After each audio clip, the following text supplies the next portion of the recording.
hoje a gente vai para uma palestra última da noite, uma palestra muito especial.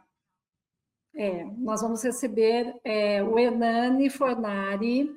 Hernani Fornari, ele é mestre de Reiki, ele é carioca, aquariano, terapeuta, professor do alinhamento energético e foi o meu professor. Assim, há muitos anos eu fiz um curso de alinhamento energético com ele, com a Gabriela Fornari, a esposa dele, uma pessoa fantástica também.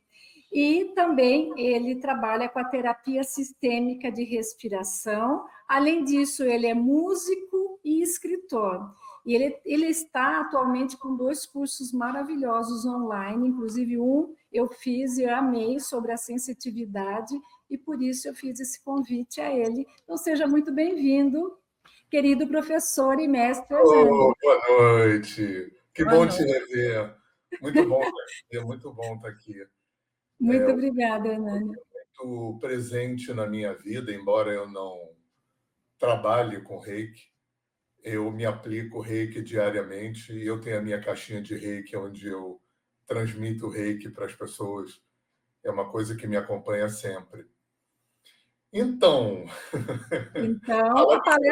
a palestra é sua, então, Hernani. Eu deixo com você, porque falar para você não é nenhuma dificuldade, né? Não, eu sou bastante prolixo, né? O silêncio é o meu aprendizado. Não, você é maravilhoso. Então, uma ótima palestra, e aí a gente volta no final com as perguntas, tá bom? Tá ótimo. Muita gratidão. Obrigada. Bom, primeiro agradecer a vocês pelo convite de estar aqui. Sempre um prazer. Eu me lembro daquelas 2 irmãs de Itu fazendo curso lá comigo. E agradecer a vocês todas que estão aqui me assistindo hoje.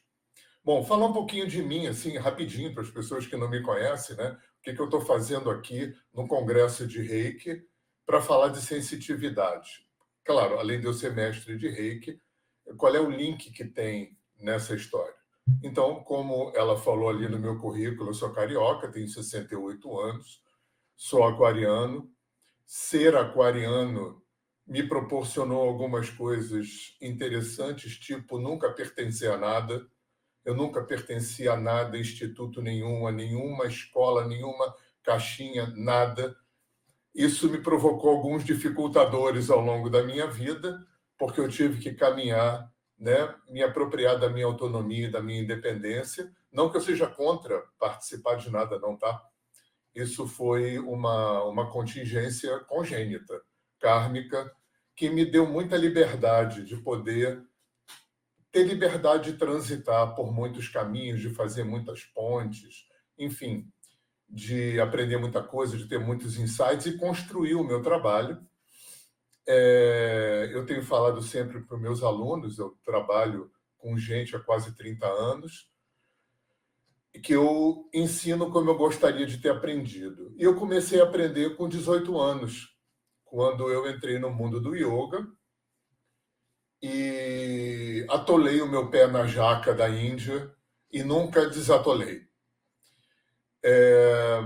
Com 40 anos, eu atolei o outro pé na jaca do xamanismo e nunca desatolei. E interessante porque com esses meus 2 pés atolados nessas 2 jacas, a Índia e o índio, meus amigos me chamavam de hindu índio, eu atolei os meus pés, mas nunca pertenci, né? Eu nunca me vinculei a nenhuma tradição específica, a nenhum mestre específico, a nenhuma escola específica, a nenhuma doutrina específica. E o que isso tem a ver com sensitividade? Para mim tem tudo a ver, porque a primeira perspectiva que eu tive, na verdade, não foi nem com 18 anos. Aos 14 anos, mais ou menos, a minha avó materna me disponibilizou toda a literatura do Kardec que ela tinha. Ela era uma pessoa francesa e ela falava com aquele sotaque: eu não sou espírita, eu sou espiritualista. E eu, com 16 anos, já tinha lido toda a obra do Kardec. Nunca fui espírita, né? Embora eu tenha ido muito a centro espírita, a centro de Umbanda, eu adoro as entidades, eu adoro o candomblé, enfim, né? Eu adoro os arquétipos, os símbolos, né? As forças, né? A forma como o homem criou os mitos, como o homem criou Deus à sua imagem e semelhança, como ele antropomorfizou, né? Essas forças e frequências que sustentam todo o universo. E Kardec ele teve uma atuação muito importante, porque talvez ele tenha sido o primeiro movimento, né? A primeira pessoa que denunciou no mundo ocidental, principalmente numa Europa, né? Ele foi um educador francês, que era discípulo do Pestalozzi, e ele, numa França muito careta, muito católica, né? Ele foi na contramão da ciência, na contramão da igreja, embora ele pretendesse que aquilo que ele criou fosse uma ciência, né? O espiritismo pretende ser uma ciência, e ele denunciou para o nosso mundo ocidental, para a nossa cultura greco-romana, cristã, judaica, branca, ocidental, que depois da morte acontecia um pouco diferente do que a gente tinha aprendido a partir da igreja, que era possível ter uma comunicação com esse plano onde, hipoteticamente, a gente vai depois que morre, e, principalmente, que o ser humano, além dos 5 sentidos que a gente aprende na escola, o ser humano foi dotado, por Papai do Céu, de mais um sentido, que ele chamou de mediunidade, e que, por alguma razão que eu desconheço, porque eu não sou espírita, né? O meu conhecimento talvez seja um pouco maior que o superficial, mas não profundo como um estudioso espírita, mas, por alguma razão, o Kardec especializou esse 6º sentido e criou uma escola, que ele chamou de espiritismo, que é uma tecnologia extremamente competente e possante, né, de acesso e de comunicação com o outro lado do rio. E ele chamou a pessoa que faz essa interface entre o mundo vivo e o mundo desencarnado de médium. Então, o médium é a interface, né? É aquele que faz a mediação entre o mundo vivo e o mundo morto, né? Até muito pouco tempo atrás, o uso que se conhecia desse 6º sentido era mais ou menos esse, né? Porque veio Kardec, com a escravidão vieram os povos da África trazendo as religiões de matriz africana, que também expressam uma mediunidade um pouco diferente da mediunidade que o espiritismo expressava, porque nos cultos de matriz africana o foco não é lidar com o desencarnado, embora tenha alguns cultos específicos com os eguns, que é como o candomblé chama as pessoas que morreram, mas o foco da mediunidade afro é entrar em contato com o axé dos orixás, que são as forças da natureza. Então, é uma outra especialidade de mediunidade. A Umbanda, que é uma religião brasileira, que foi criada no estado do Rio, em Niterói, em 1900, começo do século XX, pretende amalgamar, né, todas essas matrizes, né? Então, a Umbanda, eu acho a Umbanda fantástica, uma religião muito, muito inclusiva, muito democrática, né? Então, tem a África, tem o candomblé da África, tem o kardecismo, o espiritismo do Kardec, tem o cristianismo da igreja, tem os cultos ciganos, tem os povos do Oriente, né? Tem, enfim, né? Vai chegando, né? Tem extraterrestre hoje em dia em algumas umbandas, então vai chegando, a Umbanda vai recebendo, mas ainda com um foco no mundo desencarnado. Então, na verdade, são 2 focos que o espiritismo, a matriz africana e a Umbanda trazem, que é o contato com os desencarnados, como eu falei, o candomblé não tem tanto esse foco, e uma embalagem religiosa. Uma embalagem religiosa. Eu sempre me perguntei, eu como venho há 50 anos, né, já dá para falar de meio século, com 68 anos, né? Eu como venho há meio século estudando, pesquisando, enfim, né? Como eu falei, não ter pertencido me deu muita liberdade de transitar, então eu andei muito por muitos lugares, tive uma época da minha vida que eu procurava os líderes para conversar, conversei muito com babalaô, com rabino, com padre, com pastor, com monge, né? Eu tive muito contato com indianos. Eu nunca fui à Índia, mas a Índia veio muito a mim, né? Eu lidei muito com indiano, cozinhei muito com indiano, lidei muito com índio, brasileiro, americano, né? Então, eu transitei muito por esses lugares e sempre me perguntei por que é que a nossa cultura greco-romana, cristã, judaica, ocidental, branca, capitalista, ainda tem na maioria, né, um olhar para essas culturas milenares como se tudo isso fosse meio primitivo, né? Eu vejo o olhar que a medicina tem, né, para a maioria dessas medicinas que vêm do Oriente, que vêm dos povos originários, que vêm dos povos africanos. Eu sempre me perguntei por que a nossa cultura não recebe, não respeita, não inclui, né? Não olha, não honra, né? Todo esse conhecimento milenar e coloca esse conhecimento no mesmo patamar que essa cultura ocidental coloca a ciência. A gente tem que lembrar que a nossa ciência, né?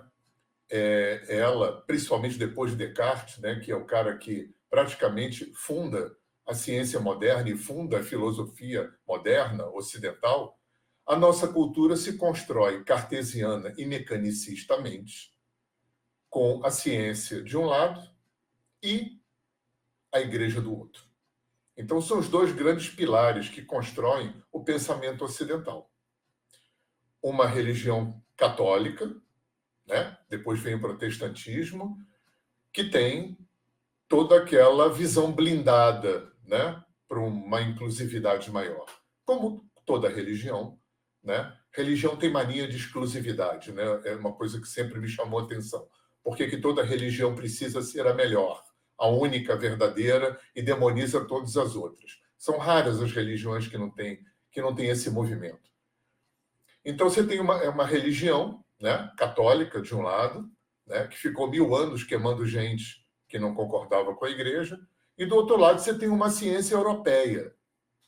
Ingleses, quando chegam na Índia, quando chegam na China, quando chegam na África, olham de cima para baixo, né, aquele povo primitivo, supersticioso, que precisava tanto da religião e da ciência que aqueles povos superiores brancos estavam trazendo, né? Tanto que na Índia, quando os ingleses entram na Índia e se apossam da Índia, né, proíbem a medicina ayurvédica. A medicina ayurvédica ela só retorna para o convívio da Índia depois da independência da Índia, acho que em 1945, se eu não me engano. Aí tem um grande resgate e a medicina ayurvédica volta a funcionar na Índia porque tinha sido proibida pelos ingleses. Então, tudo isso cria, em relação a esse conhecimento milenar, um estereótipo, uma demonização, uma desqualificação, né, muito grande. Isso cria uma certa blindagem, né? Para mim, esse é o grande motivo pelo qual a nossa cultura ainda resiste, ainda tem uma dificuldade muito grande de receber essas culturas milenares com a honra, com o respeito, com a seriedade que elas merecem. E nesse bojo, né, entra a história do sexto sentido, né? Por que tem tanta dificuldade até hoje, né, de se aceitar que existe um sentido a mais? É claro, na paralela disso, entra a parapsicologia. A parapsicologia entra no Brasil pela mão de padres, o padre Quevedo, o padre Albino Arese, né, foram as pessoas mais importantes na entrada da parapsicologia na nossa cultura brasileira, tá? Em termos de Brasil. A parapsicologia também pretende ser uma ciência. A parapsicologia, por ter vindo na mão de padres, principalmente, também cria uma blindagem em relação a essas culturas antigas, porque a parapsicologia pretende ser uma ciência de pesquisa, né, de laboratório, de pesquisa, essa coisa toda. É claro que, um pouco depois, pelas mãos do Dr. Augusto Gomes de Matos e da Maria Lídia Gomes de Matos, principalmente por causa desses dois, né, se abre um viés de uma parapsicologia mais espiritualista no Brasil. Provavelmente isso deve ter acontecido no mundo, eu não sou especialista em parapsicologia. Mas a parapsicologia vem um pouco na paralela, né, do olhar para a sensitividade não religioso. Então, a gente tem uma sensitividade que vem pela religião, candomblé, espiritismo, umbanda, e uma sensitividade que é olhada por um viés de uma ciência, em termos de Brasil, pilotada por padres. Continua a blindagem. Essa blindagem começa a cair de meio século para cá, né? Anos 70, mais ou menos, né? Quando tem essa entrada, essa invasão do Oriente no Ocidente, nos anos 50, 60, nos Estados Unidos e na Europa, e nos anos 70, mais ou menos, no Brasil. As pessoas da minha idade, eu me lembro no Rio de Janeiro, quando entrou essa onda. Eu me lembro, quando o Rio de Janeiro tinha 3 espaços de yoga, quando tinha um shiatsu-terapeuta na Praia de Botafogo, quando tinha 2 ou 3 restaurantes macrobióticos. E isso entrou no Brasil uma onda de Oriente, que foi sensacional, muito pelas mãos do movimento hippie, né? O movimento hippie nos Estados Unidos e na Europa foi um grande abridor desse portal para que esse conhecimento oriental entrasse na nossa cultura. Mais para frente, nos anos 70, 80, nos Estados Unidos e Europa, nos anos 90, no Brasil, entra uma segunda invasão, que é o xamanismo. Então, o xamanismo é um termo extremamente genérico, um balaio de gato que cabe muita gente, né? Cabe todos os povos originários das Américas, cabe todo o leste europeu, inclusive esse nome, xamanismo, vem da Sibéria, cabe Oceania, os aborígenes, cabe os nativos do Havaí, né, os Kahuna, e se você forçar um pouco a barra, cabe a África inteira, cabe Índia e cabe China, e cabe Tibete. Porque antes do budismo entrar no Tibete, o que existia no Tibete era xamanismo na veia. Então, isso entra na nossa cultura. Existem profecias, tanto no Oriente, Índia, Tibete, como nos povos originários, que nesses tempos, né, orientais nasceriam como brancos ocidentais. Esses brancos ocidentais ajudariam essas culturas a vir para a superfície, né? Isso, de fato, vem acontecendo desde os anos 60. Os indianos vieram muito depois, né? Primeiro os brancos foram para a Índia aprender yoga. Isso mudou toda a forma de ensinar yoga, né? Não existia academia de yoga na Índia. Existia meia dúzia de discípulos com um guru na floresta ou no mosteiro ou na caverna que ficavam 24 horas por dia praticando. Aí começa a chegar um monte de ocidentais, americanos e europeus. E alguns, provavelmente alguns mais ortodoxos, se negaram a se atualizar, mas muitos, como Iyengar, Shivananda, né? Shri Yogendra, um monte, Kuvalayananda, um monte de caras, de mestres dessa época, sacaram o quanto seria importante dar um remake naquela forma de ensinar, porque o yoga ia ganhar o mundo como de fato ganhou. Mas ganhou pela mão do homem branco. E também tinham muitas profecias incas, astecas, né, de índio americano, de índio brasileiro, dizendo que nesses tempos vermelhos nasceriam como brancos, e brancos fariam essas culturas nativas, antigas, virem para a superfície de novo. Eu, pessoalmente, sou vizinho de um espaço chamado Aldeia do Sol, aqui no estado do Rio, que é o espaço de xamanismo norte-americano, onde eu conheci vários brancos vermelhos, né? Inclusive o Bo e o Bill, que são os líderes, né? O Bo já faleceu, mas que são os líderes da Aldeia do Sol. Então, isso veio pela mão de homem branco. Então, dentro desse turbilhão, né, apareceram, no meio disso, por causa disso, inclusive, né, por causa disso, as terapias holísticas, que foram aparecendo ao longo desse último meio século, né? A partir do século XX, mais para frente um pouco.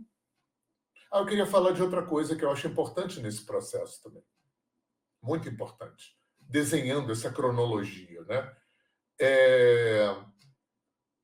Duas primeiras décadas do século XX, os cientistas mais tops, europeus e nórdicos, pesquisando as menores porções de matéria, descobrem que no mundo atômico e subatômico Newton não funcionava.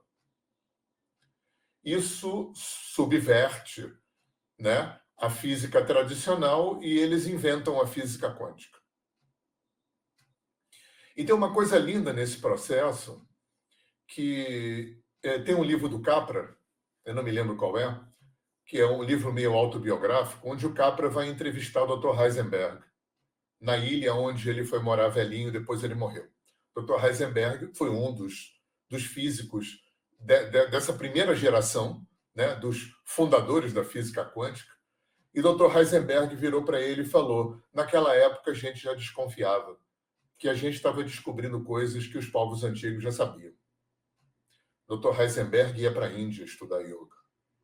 Niels Schrödinger, eu acho, Planck também fazia yoga. Niels Bohr, que também é dessa primeira geração, nas horas vagas dava conferência sobre os Vedas. Isso foi também o que estimulou muito o Capra a escrever o tal da física, onde ele faz essa ponte entre a física moderna, a mecânica quântica, e as escrituras budistas e hindus antigas.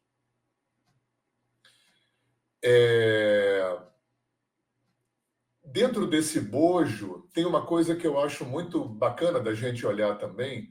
Eu esqueci de falar de uma pessoa que eu acho importante nesse processo, que é o Freud, né? Eu não acho que é coincidência que na mesma Europa, no mesmo século, esses dois gigantes, que para mim o Freud e o Kardec, eu falo de brincadeira que para mim são dois mini avatares, né? O Freud, um neurologista judeu, numa Áustria católica, num tempo careta, fechado. Esse cara também vai na contramão da ciência.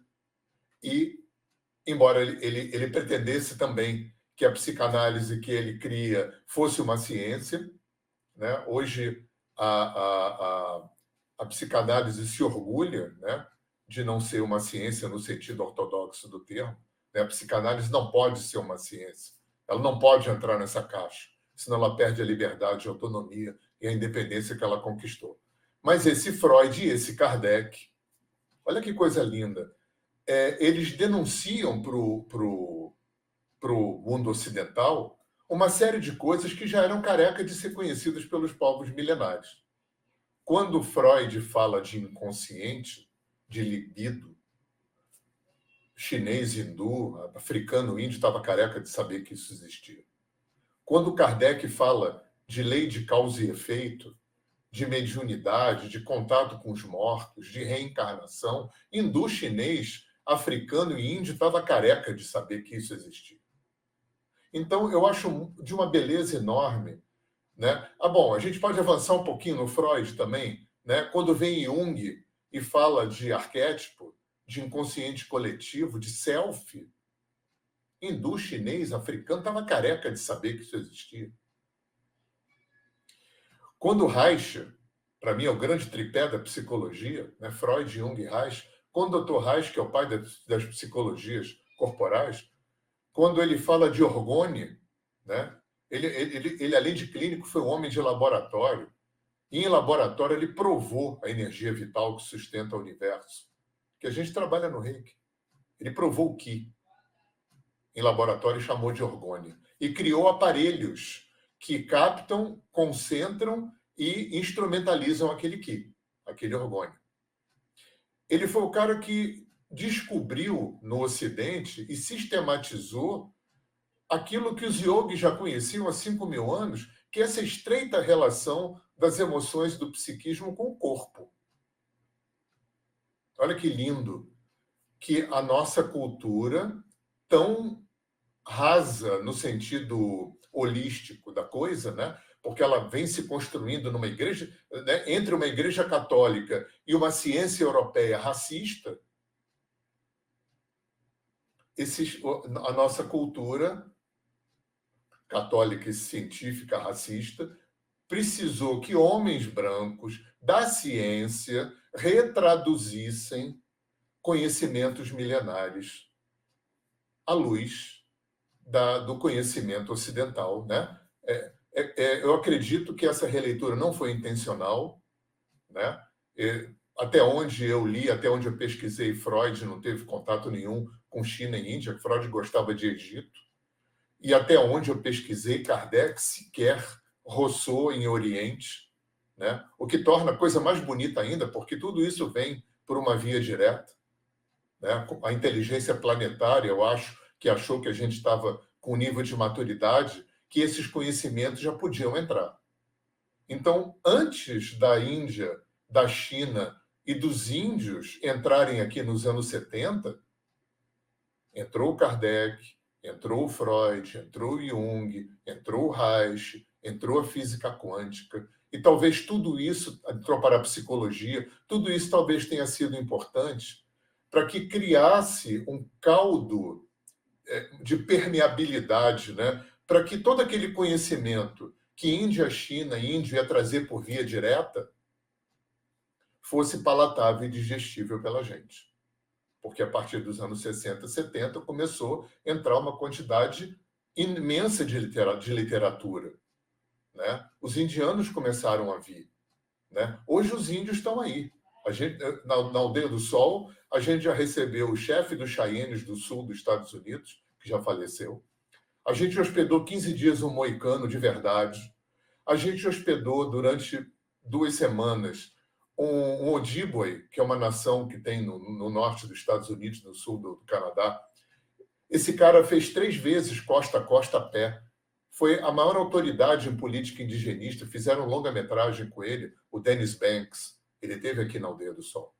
O moicano se chamava Crow Bear e o Cheyenne se chamava Nelson Turtle. Todos já faleceram. Índio de verdade. Suamis começaram a vir, monges começaram a vir. Talvez não tivesse sido possível a gente receber essas culturas cruas, né, se não tivesse esse conhecimento vindo antes, né, relido, readaptado, né, por pessoas do Ocidente. Talvez. Né? Isso é um pouco viagem minha, né? Observações que eu tenho feito nesse último meio século. Onde é que entra o sexto sentido nisso? Tudo. Porque quando as terapias holísticas finalmente desaguam na nossa cultura, né? Quando entra constelação familiar, teta healing, frequência de brilho, leitura de aura, registro acástico, resgate de alma, e outras tantas que eu nem conheço, tem um monte de terapias, né? Alinhamento energético, que é a terapia que eu trabalho, que é a única delas, até onde eu sei que é brasileira, né? Todas elas têm, direto ou indiretamente, um pezinho em alguma coisa xamânica. Você viu o Bert Hellinger, onde é que ele andou? Entre os Zulus na África. Se não tem um pezinho, direto ou indiretamente, no mundo nativo de algum lugar, né, tem um pezinho em algum povo das estrelas. Né? O Theta Healing tem um pouquinho de pé lá, a frequência de brilho tem um pouco de pé lá, né? E isso tudo trouxe nesse bojo uma coisa que eu acho muito interessante, que é a eclosão de terapias que são terapias, mas não são psicologia nem psicanálise. Até onde eu sei, essas terapias todas que eu citei, que são muito diferentes entre si, no sentido de técnica, tem um viés comum. Tem um viés comum, que é serem terapias. Desculpa, gente, entrou uma água no lugar errado aqui. Que é serem terapias, mas não serem terapias que têm a linguagem como veículo, porque a gente tem que lembrar que Freud não era xamã nem era yogi. Freud, Jung, Reich, Kardec, o que eles tinham? Vou falar mais dos psicólogos, né? Do Freud, Jung e Reich. Kardec já tinha o sexto sentido. Mas Jung, Reich e Freud não eram xamãs nem yogis. O que eles tinham disponível para esse mergulho no subjetivo, no inconsciente? 5 sentidos, porque é o que eles aprenderam na escola. Uma mente racional, que pensa, a mente, essa mente que a gente acessa aqui, e linguagem. E Freud abre um gigantesco portal. Freud, Jung e Reich abrem um gigantesco portal, ainda assim, ainda tendo apenas 5 sentidos, uma fala, uma linguagem, uma dinâmica da linguagem e uma mente racional. E esses caras abrem um portal enorme.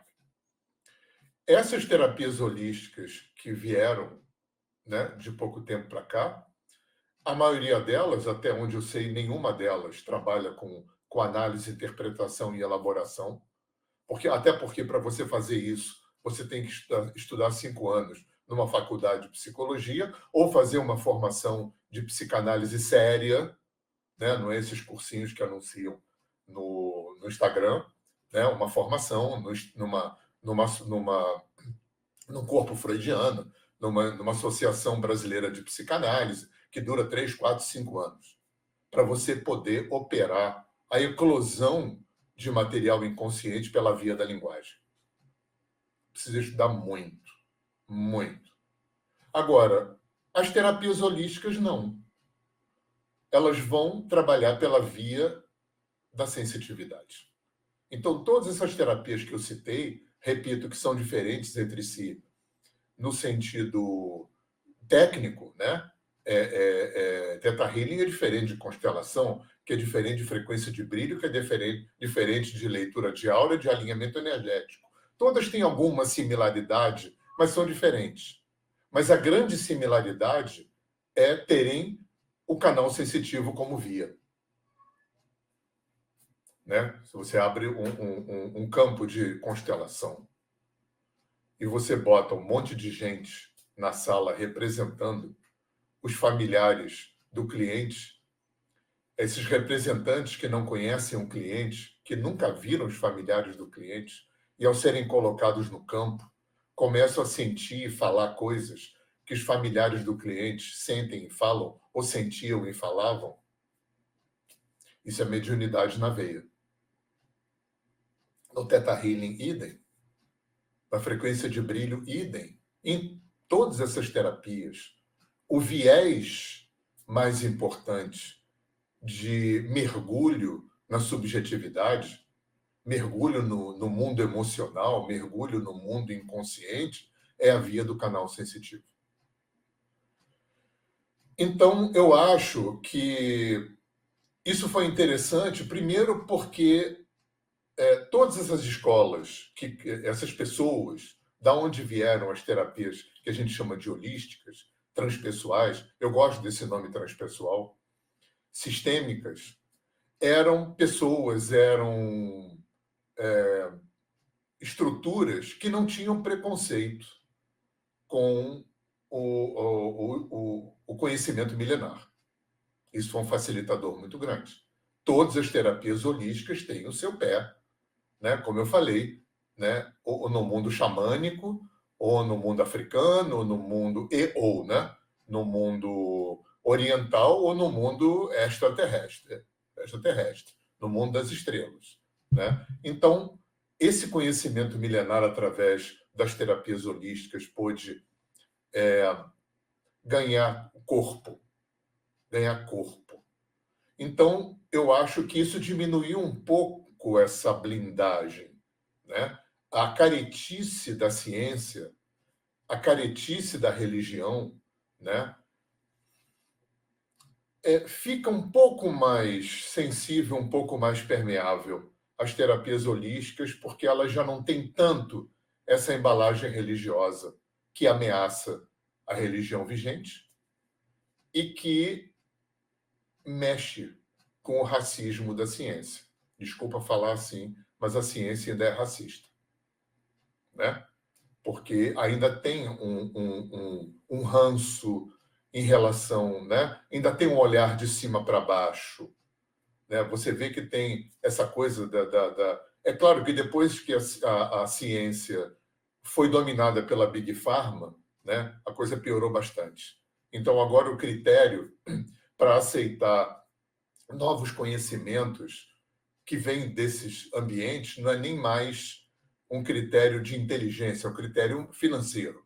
Dá dinheiro, a gente aceita, né? Eu me lembro bem, eu participei, eu estava junto nos anos 90, quando a medicina, o CRM, começou a fazer os primeiros movimentos para forçar a que acupunturistas tivessem que ser médicos.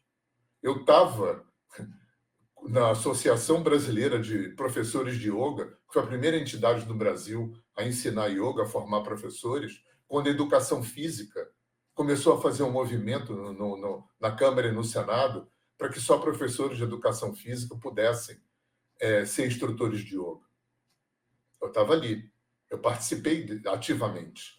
Da acupuntura não, mas na paralela também, porque eu era casado com uma acupunturista que estava assim, altamente atuante aqui no Rio de Janeiro nessa questão da medicina com a acupuntura. Então, por que tudo isso aconteceu? Porque, né, os CRs, né, os conselhos regionais e federais, começaram a ver que aquilo tudo estava crescendo muito, que estava dando uma grana. Então, vão pegar para a gente. O critério financeiro. Então, gente, assim, o que eu acho que está acontecendo hoje, né, que tem a ver com a nossa sensitividade como ferramenta terapêutica, é que hoje, e eu falo isso muito para os meus alunos, porque eu estou dentro desse viés, né? A gente pode desenvolver o nosso canal sensitivo, a gente pode educar o nosso canal sensitivo fora do ambiente religioso, místico e esotérico. Nada contra. Eu não sou religioso, não me considero místico nem esotérico, porque para mim não tem sobrenatural. Para mim tudo é natural. Tudo é natural. Eu já não faço mais essa divisão natural, sobrenatural, espiritual e material, porque eu acho que cada cultura ao longo da história da humanidade acessou funcionamentos do universo e sistematizou. Repito, o grande dificultador para a nossa cultura é que a grande maioria, ou talvez a totalidade da sistematização que África, Américas, Oriente fizeram ao longo dos milênios em relação à sua percepção, estudo, pesquisa, né, prática, conhecimento de leis do universo, vieram quase todas dentro de uma embalagem religiosa mística. Para mim, isso é o grande, né? Foi o grande entupidor para tudo isso entrar de uma forma mais macia na nossa cultura, né? Ainda está entrando, né? Eu sou casado com uma psicóloga, a gente sabe que ainda existe uma tensão na psicologia, então tem um grande, né? O Conselho Regional de Psicologia ainda não sabe bem se aceita ou não constelação familiar, né? Há uns anos atrás proibiu que psicólogos fizessem astrologia, reiki, floral, enfim, ainda tem né, fica tendo essas linhas de tensão ainda, né, dos conselhos regionais das coisas. E a gente está entrando. Né? Está entrando, porque isso é irreversível. Isso é irreversível. Né? Eu acho que a total entrada vai ser a médio e longo prazo, porque eu não sou contra a ciência. Eu sou contra ser refém da ciência. Né? Eu não preciso nem um pouco da ciência para respeitar, honrar, reconhecer, utilizar o conhecimento que vem dos milênios. Não estou nem aí se a ciência reconhece ou não. Agora, a ciência estudar é importante. Tá? É quase um paradoxo. Né? Eu torço que a ciência se abra, eu torço que hajam cada vez mais pesquisas científicas sobre tudo isso que a gente traz com terapia holística, sobre tudo isso que índio, Índia, China, África traz. Agora, eu acho que a gente não tem que ser refém da ciência. É diferente. Né? Eu considero suficiente as pesquisas, sistematizações, né? As técnicas, os protocolos, as filosofias que vêm dos milênios. A única coisa que eu fiz, e eu vou nessa seara, né, foi tirar a embalagem religiosa e mística. Então, eu acho que isso abre um leque muito interessante, porque eu ensino alinhamento energético, é uma terapia brasileira, que foi criada por um brasileiro, chamado Luiz Delgado Nascimento. Ele nasceu no estado do Rio, faleceu em Curitiba em 1998. E o alinhamento energético foi fruto de uma vivência longa que ele teve com os índios na Amazônia e no sul do Brasil, e mais muitas coisas que ele pesquisou. E o alinhamento energético é uma dessas escolas, vamos chamar assim, né, que é o trabalho que eu faço há mais de 20 anos. Eu educo o canal sensitivo de uma pessoa. Eu ensino você a se reapropriar, né, de um sentido natural. Tem muitos dificultadores? Muitos. Porque o imaginário coletivo ainda está muito, muito impregnado. Né? Quando se fala de mediunidade, de sensitividade, é quase automático.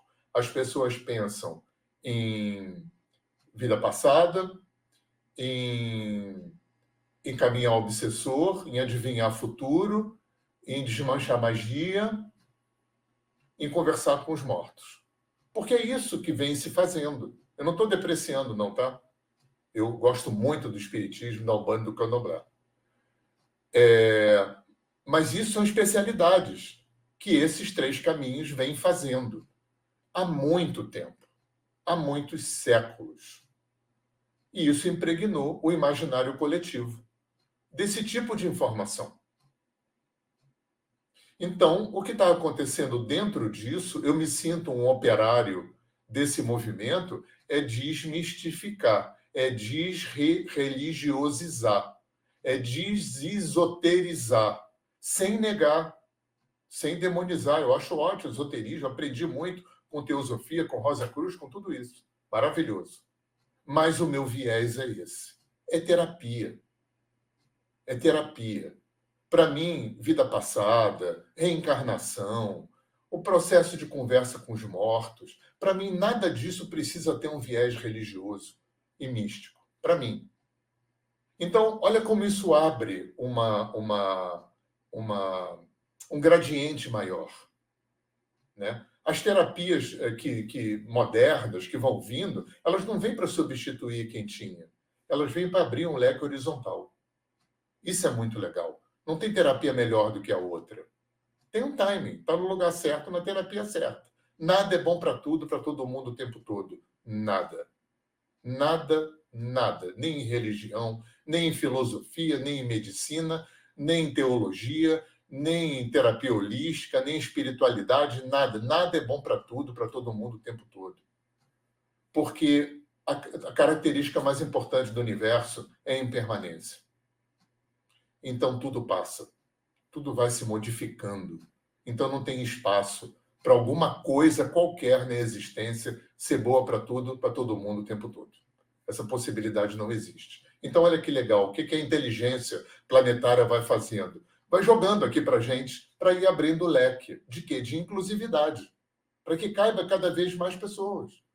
Tem gente que precisa de um arcabouço místico, de religião, de espiritualidade ritualística. Que bacana, tem. Agora, tem gente... Né? Porque antigamente tinha o quê? Espiritualista religioso e ateu agnóstico. Tinha uma lacuna aí no meio. O que faz com pessoas como eu, que desde sempre que eu lia Kardec com 16 anos, aquilo para mim era óbvio, lógico, perfeito, mas aquela embalagem não me servia. Quando eu olhava para a Índia, também. Eu não sou ligado com ritual, eu não sou devocional. Eu entendo a função. Estudei pra caramba. Principalmente em Índia, filosofia, a teologia, né? Na Índia, filosofia, teologia e mitologia estão muito interligados, né? Estudei muito, meio século, com esse meu pé, um dos pés atolado nessa jaca. Mas a embalagem não é a minha cara. Não é a minha natureza. Então, eu acho que o que acontece hoje é suprir essa lacuna também. Então, a gente tem os ateus e místicos e agnósticos, legal. A gente tem os religiosos místicos, esotéricos, espiritualistas. E a gente tem aqui no meio, né? Eu vou chamar de quê? Naturalistas. Né? Eu me considero espiritualista, tá? Eu botei espiritualista ali, foi um erro de percurso. Porque eu acho que espiritualista é um termo bem genérico. Aí eu me sinto cabendo ali, tá? Porque tudo bem, espírito, problema nenhum. Né? Mas o meu viés é um viés naturalista. Para mim, tudo é natural. Não tem sobrenatural. Então, o sexto sentido não é um dom. O sexto sentido não é uma prerrogativa de pessoas muito evoluídas. Eu estou falando isso porque eu recebo, imagina, já formei mais de 3.000 pessoas. Eu recebo gente com essa crença. Ah, será que eu posso trabalhar com o sexto sentido? Eu tenho tantos defeitos. Será que eu posso ser terapeuta? Eu sou tão mal resolvido. Gente, se para ser terapeuta precisasse ser bem resolvido, eu acho que talvez tivesse meia dúzia no planeta. Para ser sensitivo, eu falo isso muito para os meus alunos.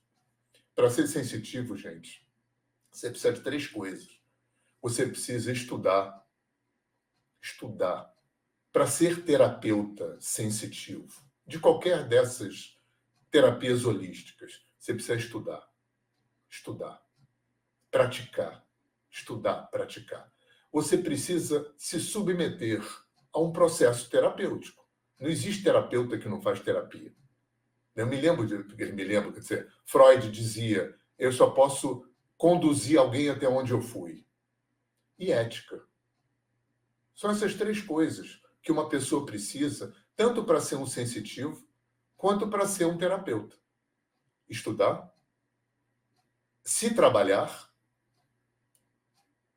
e ser ético. Isso aí, qualquer um pode ser. Quer dizer, não existe dom. Criou-se essa coisa do dom, né? Como se Deus fosse arbitrário e ficasse dando presentes para as pessoas, né? Que ele gosta.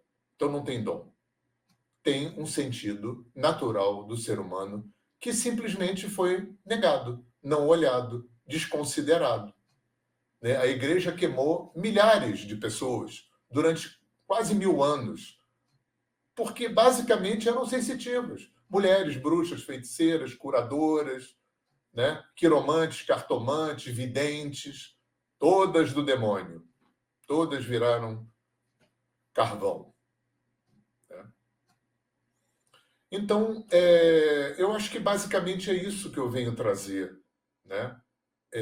Na minha fala, é o meu apaixonamento, o meu maravilhamento por esse cenário que a gente está vivendo hoje, que abre um gradiente de possibilidades muito grande, que abre uma possibilidade de inclusividade, de democracia, de receber cada vez mais pluralidade de gente. Né? Outra coisa importante para fechar aqui, eu sei que vocês querem fazer perguntas, o canal sensitivo, educado, é uma ferramenta extremamente potente de acesso ao inconsciente. Eu acho que esse é o ponto-chave da história. Se você educa, se reapropria do seu canal e aprende a usá-lo para qualquer finalidade, não é só para terapia, não. Se você é um advogado que tem um canal intuitivo, educado, se você é engenheiro, médico, não importa a tua profissão. Não importa a tua profissão.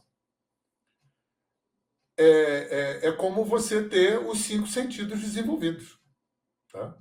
Olha a capacidade de potência que isso te dá. Né? De potência, não é poder no sentido bobo da palavra, não. Potência de acesso interno, ao teu mundo interno. A resolução mais rápida das tuas questões. A reapropriação mais rápida do equilíbrio emocional. O aprofundamento da terapia que você faz, da meditação que você faz. E, claro, a otimização do teu trabalho, se você é terapeuta. Então, gente, eu estou aqui, eu já vi que passou aí já quase 50 minutos da minha fala, eu estou à disposição de vocês para quem quiser perguntar, porque esse assunto, deixar eu fico falando a noite toda, né? Isso aí dá um congresso. Um congresso só disso, né? Estou aqui à disposição do que vocês quiserem perguntar, enfim. Nossa, Hernani, maravilhoso, porque sempre quando eu falo sobre isso, né, quando a gente dá aula sobre Reiki, vai falar sobre os chakras, e a gente fala sobre a capacidade de capital que a gente vê no extrafísico, no intra também, sempre gera muito, as pessoas ficam com medo, eu não sei se eu não sou capaz, eu não posso, porque eu não vejo, porque eu não sinto, e eu sempre trouxe muito esse viés de que nós, seres humanos, todos temos essa habilidade de nos conectarmos com todas as energias ao redor, através da nossa abertura mais sutil. Então, foi maravilhoso tudo que você trouxe, porque eu sempre gostei de desvincular isso de qualquer tipo de religião. Você não precisa ter, né, nenhum vínculo religioso para trazer isso à tona. Então, foi, assim, muito maravilhoso ouvi-lo falar sobre isso, trazer essa consciência até para quem também nunca tinha ouvido. Maravilhoso, muito bom. Posso fazer uns merchandisingzinhos aqui? Claro. Pode, porque Ela falou que eu podia falar. Não, porque tem várias pessoas que querem ser sua aluna, porque eu achei que eu ia ser exclusiva, mas pelo jeito não, né, Hernani? Bom, primeiro eu queria oferecer os meus e-books gratuitamente para quem quiser. Eu tenho 3 e-books que eu distribuo, é só entrar em contato comigo nos meus privados, Facebook, botar Hernani Fornari, eu estou lá. No Instagram, Hernani Fornari, eu estou lá. Se você botar no Google o meu nome, você me encontra, WhatsApp, e-mail. É só você me pedir que eu mando para vocês os meus e-books. Eu estou começando esse ano a produzir treinamentos pela plataforma da Hotmart. Uma delas foi o que ela fez, é um curso sobre desenvolvimento da sensitividade. Não são cursos de formação, tá? São treinamentos para a vida, que eu chamo. Então, não são formações. Eu acho que eu dei uma travada nisso. Eu não consigo imaginar a ideia de fazer formação de terapeuta online. Não estou dizendo que é ruim ou está errado, tá? Então, eu continuo fazendo formação de terapeuta presencial. Então, esses cursos na Hotmart são treinamentos. Então, tem o Despertar, que é esse de sensitividade. Tem um que chama Método Silenciar, que é respiração, meditação e relaxamento no auxílio ao tratamento de estresse, depressão e ansiedade. Tem um treinamento de meditação. E eu estou lançando, no começo de setembro, um treinamento de chakras, que também está muito legal. Amanhã, eu estou ministrando, pela plataforma do Zoom, um workshop ao vivo de meditação. Então, ainda dá tempo de entrar. Quem quiser entrar, vai no meu Instagram, Hernani Fornari, clica na minha bio, ainda dá tempo de entrar, está super barato, pode pagar em 12 vezes, e vai ficar um ano gravado para você poder consultar. E tem uma coisa que norteou toda essa minha vida de quase 30 anos de ensinar, eu ensino como eu gostaria de ter aprendido. Então, esse workshop chama Descomplicando a Meditação. Que fantástico. Hernani, eu fiz o curso de sensitividade e adorei, super recomendo, porque assim, é um aprendizado para a vida, né? E todos os cursos praticamente que você faz são maravilhosos, porque só com essa palestra as pessoas já perceberam, né, o nível de conhecimento que você tem, e quando você traz algo, é algo que foi bastante pesquisado, e, enfim, a gente sabe a profundidade que tem. Então, as pessoas que quiserem, vão lá no perfil do Hernani Fornari.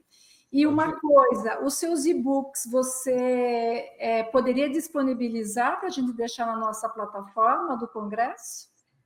Como é que eu faço isso? Nós vamos entrar em contato com você. Mando, com certeza, claro, com o maior prazer. Claro. Olha lá, gente, não é demais? Olha, depois de uma facilita. palestra dessa, ainda a gente vai receber e-book. Deixa eu falar só mais uma coisinha também que é de grátis. Eu também sou músico, então se você for no Spotify ou no YouTube, botar meu nome, você me encontra por lá. Tem mantra indiano, tem canções ecológicas, tem, enfim, tem todo um repertório que eu venho fazendo também há mais de 50 anos, que está lá, está super bacana. Maravilha. Você faz de tudo, hein, Hernani? Ainda moro na roça, ainda cuido do sítio, ainda capino e faço horta. Muito legal. E faz sempre, né? Que é o melhor de tudo.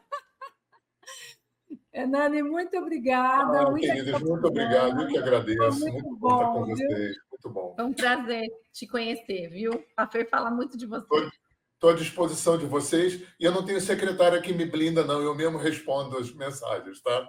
Tá ótimo. Muito bom. Obrigada. Um beijo beijão. Obrigada, viu? Muita gratidão. Gratidão também. Gente, que fantástico, né? Que maravilhoso. O Hernani é, assim, um professor que eu fiz o curso de alinhamento energético com ele há muitos anos em São Paulo, e foi, assim, apaixonante, eu e minha irmã.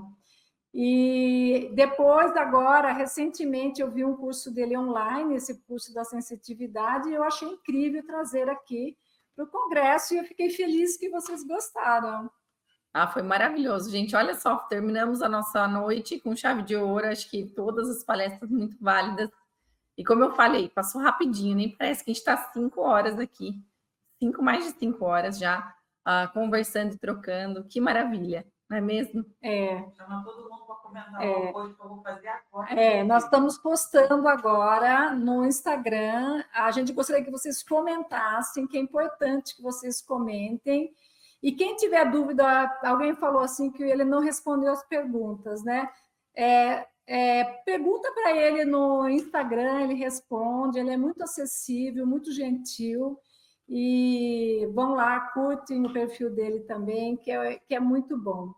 E vamos terminar, né? Vamos terminando. Só vou ler um comentário aqui. A Rafaela falou: esse congresso com certeza foi o meu melhor investimento esse ano. Caramba, primeiro dia maravilhoso. A gente avisa, a gente fala. As pessoas ainda esperam para comprar. Então, chama aí os seus colegas, os seus amigos que ainda não estão inscritos. Manda para toda a sua rede de praticantes de reiki, porque isso aqui é ouro, sim. A gente sempre pensa todas as palestras com muito carinho, muito amor.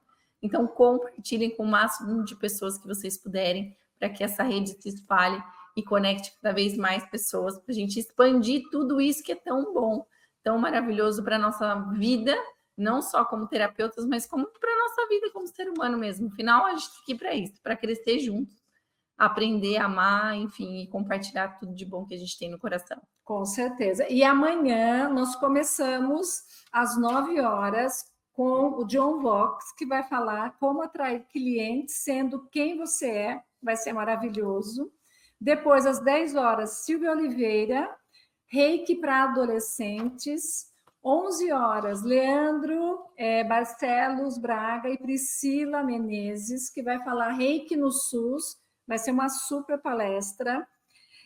Ao meio-dia, a Amanda Jane, que é a escritora de Mulheres no Reiki, ela vai falar sobre inspirações das primeiras mulheres japonesas que ajudaram o Reiki a sobreviver, maravilhoso também.